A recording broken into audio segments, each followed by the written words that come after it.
And the pay approval for those federal workers is great news for YPG Proving Ground, hit hard by the furloughs. News 11's Nico Santos joins us now live in the studio with an update from YPG. So Nico, what can you tell us? Well, John and Aisha, YPG is back in action, but still not full speed ahead. Only 500 of his employees went back to work today.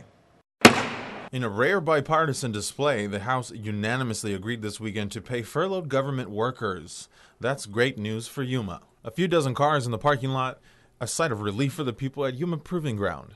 The act passed by Congress and signed by President Obama authorizing the military to be paid also said that we could bring back a lot of civilians that directly support military, our uniformed soldiers and sailors and airmen. So today, there's about 500 people who are here who were not here last week.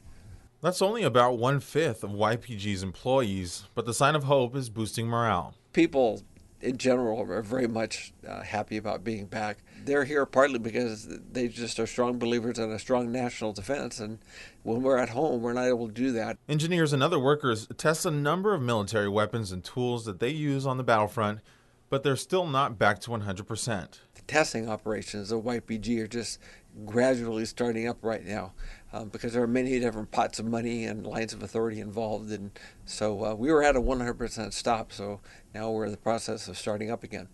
Meantime, they are cautiously optimistic at YPG, keeping in mind the government is nearing yet another debt obstacle, reaching its borrowing limit by next week.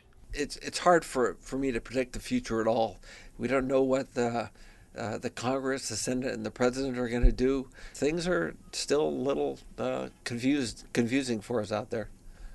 So the 500 employees who went back to work today will be getting regular paychecks, not the so-called back pay promised to a lot of other workers. Live in the studio, I'm Nico Santos, News 11.